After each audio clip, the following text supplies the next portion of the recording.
AI 龍蝦到底是在 AI 獲客、AI 的辦公 OA、AI 的系統協同，還有 AI 的財務，甚至一些簡單的報銷人員考勤，甚至他的團隊之間的配合，AI 與產研的研發和條件的結合、環境的結合，到底哪些真正能幫到我們的老闆呢？我也是很想去看到這些實際情況。我每天收到了很多粉絲的留言，還有各個老闆的諮詢，他都是點狀的。那我們找到一個這樣的載體啊，他公司已經經營了快20年，這樣一個公貿一體的企業，代表了很多我們在這個深圳啊，或者珠三角、長三角的一些老闆的一個很重要的一個原型。看看他本身就是人大畢業的，然後也是北大光華的 EMBA， 這樣的老闆非常具備典型。他具有高知，但是在碰到這個龍蝦這樣的新物種的時候，他應該如何和他去相處？我們到班長這裡來了，班長，這龍蝦你知道嗎？很弱啊，這龍蝦演的怎麼樣？你說真實情況，現在不行啊，我就是錯誤率，你的這個錯誤率33.3%，這是高料低啊，就高料嘛，高料嘛。你看這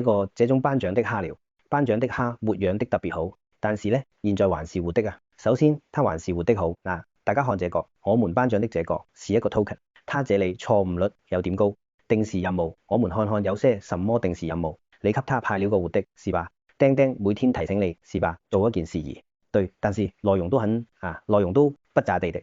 就是你想讓他每天給你一個提醒你，給他那麼多事情，第一條、第二條、第三條，每天幾點鐘，16天前給他的任務，你給他就發那麼多定時任務啊，就沒就2個定時任務。我記得這是一個行業早報、行業對行業的資訊啊。嗱，我們看看競品報告啊。這是很多老闆都要去做的，這都是你釘二的吧？但是釘現在每天早上會不會通知你？這些有沒有通知？有，現在還是有，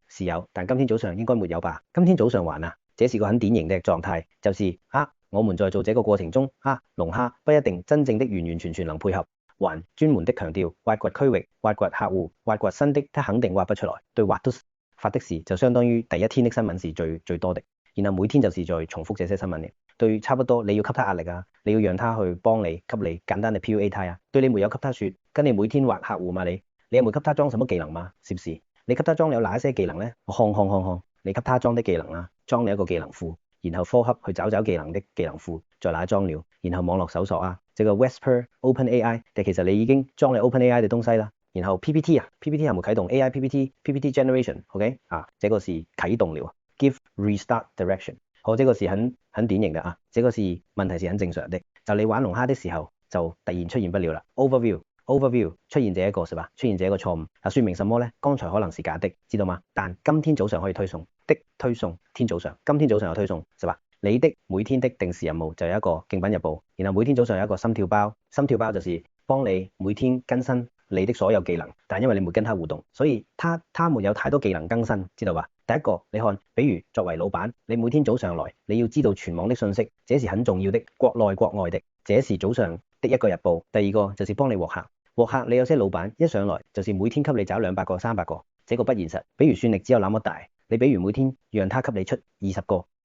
這個客戶，你要告訴他從過哪些渠道去找這些客戶。比如說通過海關數據，是吧？你把它開一下，對，你比如說通過海關數據，通過這個 Making China Local Force，因為很多網站的。這些網站還是停留在 PC 時代，你是可以抓到數據的。抓到數據之後呢，需要什麼呢？就要剛才我跟你說的增強檢索。增強檢索的時候要用算力，就是在剛才所有的數據幫你採集出來，給你拼湊數據。這就需要你跟他對話的時候，告訴他需要這個數據。數據是什麼呢？聯繫方式、人名、電話、郵箱、公司名、他的社交媒體帳號，你把他都給你傳起來。我知道哪給你啊，然讓他們限制或者先限制個形成文件就話。形成文件他一定會自己傳的，你放心，他會傳的。傳了之後，再和你現在的私樣的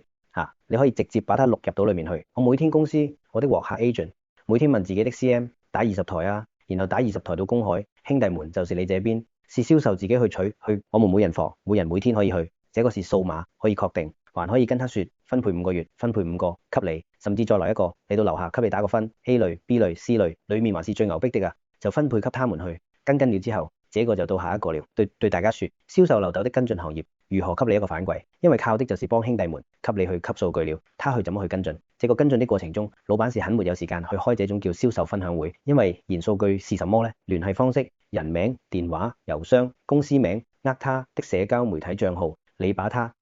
都給你傳起來。我知道哪給你啊，然讓他們限制或者先限制個形成文件就話，形成文件他他一定會自己傳的，你放心，他會傳的，傳了之後再和你現在的私樣的你可以直接把它錄入到裏面去。我每天公司我的獲客 agent 每天問自己 CM 打20台然後打20台到公海，兄弟們就是你，這邊是銷售，自己去取去，我們每人房，每人每天可以去，這個是數碼可以確定，還可以跟他說分配5個月，分配5個給你，甚至再來一個，你到樓下給你打個分 A 類 B 類 C 類，現在就是一個人一個部門的時代。每一個人可能他就自己做他自己該做的事情，為什麼要人盯是吧？這個我們要留下去跟進他的銷售計劃，這是我們後面重點，這個過程中就要用過用什麼呢？我們取決於你的 CM 是什麼，它的開放性有多少，因為首先你現在公司用的釘釘嘛，釘釘的 call 是開通的，所以說整個任何軟件跟釘釘溝通之間，通過龍蝦是完全可以推出銷售的這個已經在很多公司已經做好，都幾百人的公司